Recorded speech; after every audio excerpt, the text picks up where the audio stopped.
Ladies and gentlemen, salamu alaikum. Mimi naitwa Jibril na leo napenda kushare na nyie moja kati ya story nzuri ambayo naikumbuka nikiwa na miaka 5 kuelekea miaka 6. Ni story ambayo nilifanyiwa na baba yangu. By the way, baba yangu hayupo tena, hatupo naye. Mwenyezi Mungu ameshamchukua. Mwenyezi Mungu amlaze mahala pema na amlipe kwa hili ambalo alilifanya kwa ajili yangu na bado linaishi na limenijenga na kunifanya kuwa na utulivu katika kitu ambacho nakwenda kuelezea huko mbele. Nakumbuka nikiwa na miaka 5, baba yangu siku moja usiku aliniambia, kesho asubuhi nitakuamsha tukaswali swala ya alfajiri. Baba yangu alikuwa na utaratibu wa kuamka asubuhi na kwenda kuswali alfajiri msikitini. Anapomaliza kuswali, anarudi nyumbani, anajiandaa, alafu anapata chai na kwenda kazini. Basi baada ya hapo, baada ya yeye kuniambia ananiamsha asubuhi tukaswali msikitini, nikawa na ile shauku kwa sababu ilikuwa ni mara yangu ya kwanza kwenda na baba yangu msikitini, alafu swala ya alfajiri. Nikawa nimejiandaa kichwani. Baada ya kujiandaa kichwani nikasema kesho ndio siku yenyewe. Basi nikalala mapema, mzee akaniamsha asubuhi, akaniambia amka tukaswali Jibril.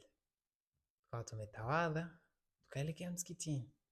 Tulipokuwa tunakwenda msikitini, mzee alikuwa na namna alikuwa akiniandaa. Kila sehemu tunapotaka kwenda, alikuwa ananipa tips mapema sana. Ananiambia tunakwenda sehemu fulani, inabidi uwe na utaratibu huu hii sehemu tunayokwenda. Na nilikuwa nafuata sana, nilikuwa mwepesi sana wa kuelewa. Basi tulipokuwa tunaelekea msikitini, akaniambia neno moja tu. Aliniambia tunakwenda msikitini, tunakwenda kuswali. Ni sehemu ya utulivu, hutakiwi kufanya vurugu zozote. Atachofanya imam, basi fanya hicho. Nitachofanya mimi, kama tutakuwa tunaswali mimi na wewe, fanya hicho. Nikawa nimeichukua hiyo, nikaiweka kwenye nafsi, tukawa tumeelekea msikitini.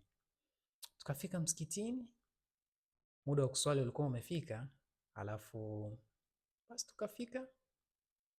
Baada ya kufika, unajua katika utaratibu wa misikiti ya Bujumbura au mikoani nchini Burundi, kuna namna watu wakubwa wanaswalia kwenye swafa za mbele, alafu watoto au wadogo wanaswalia kwenye swafa za nyuma.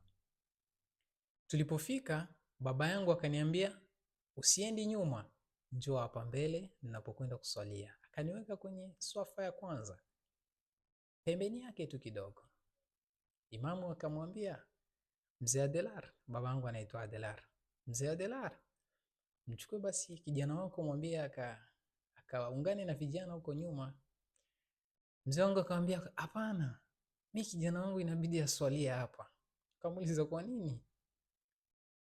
Akawajibu tu jibu ambalo lilikuwa ni la haraka. Akamwambia kama itawapendeza wachukue na wale muwalete waweze kuja kuswalia hapa mbele tulipo, ili wawe na utulivu kwenye swala. Basi imamu akasema basi swali na huyo hapo, maana swafa imeshajaa, waache tu wengine wakae nyuma. Mimi nikawa nimeswalia kwenye swafa ya kwanza. Ilikuwa ni moja kati ya experience kali sana katika maisha yangu, ilinifurahisha sana. Niliswali na furaha kwa sababu niliswali pembezoni mwa mzee wangu, na pia kwenye swafa ya kwanza nimeswali na wazee kwenye swafa ya kwanza. Nilijisikia furaha sana. Baada ya hapo nilikuja kunotice kitu ambacho mzee alitaka kukusudia, ni kwamba unaposwali na watu wakubwa kwenye swafa ya kwanza au kwenye swala yoyote ile, ukiwa mdogo huwezi kufanya kitu chochote ambacho sio sawa kwenye swala. Utakuwa una utulivu na utaheshimu sana. Kilibaki katika akili yangu. Hivyo hata siku ya pili tulipokwenda msikitini, aliwaambia mtoto wangu mimi ninaposwalia kwenye swafa ya kwanza anapaswa kukaa karibu yangu ili awe na utulivu kwenye swala. Wakawa wamenizoea. Wazee ambao walikuwa ni marafiki zake na mzee wakawa wanajua mzee Adelara anapokuja msikitini akija na kijana wake, basi kijana wake anaswalia mbele. Labda kijana wake hataki kwenda nyuma, ye mwenyewe na baba yake akaridhia. Ikawa hivyo, nikaishi nayo na kwa najua nikienda msikitini, mzee akikaa kwenye sofa ya kwanza au ya pili, nipo naye pale, nyuma siendi tena. Nilipenda sana na ni moja kati ya vitu ambavyo nashukuru sana mzee alivifanya na vilinifunza. Natamani siku nitakuja kupata mtoto inshallah, nije kuapply hii kitu. Mtoto wangu tutapokuwa tukienda msikitini, niwe na swali naye nilipo.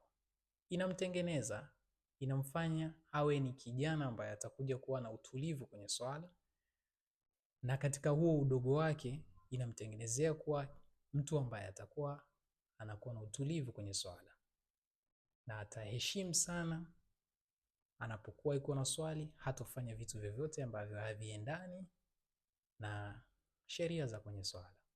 Nimependa kushare na nyinyi moja kati ya story ambazo nazikumbuka baba yangu aliifanya. Mwenyezi Mungu amlaze mahala pema wallahi, na ni moja kati ya vitu ambavyo navikumbuka na ni vizuri sana. Natamani siku moja, siku nitakuja kupata mtoto, nije kuapply hii kitu kwa mtoto wangu ambaye nitakuwa nimempata inshallah. Na wewe kama itakupendeza, kama una mtoto, basi usiwe unamwacha nyuma, mchukue muweke mbele. Kuna utulivu atakuwa nao kwenye swala na atakuwa na heshima sana anapokuwa akiswali na watu wakubwa. Basi nimependa kushare na nyinyi hii story. Assalamu alaikum wa rahmatullahi wa barakatuh.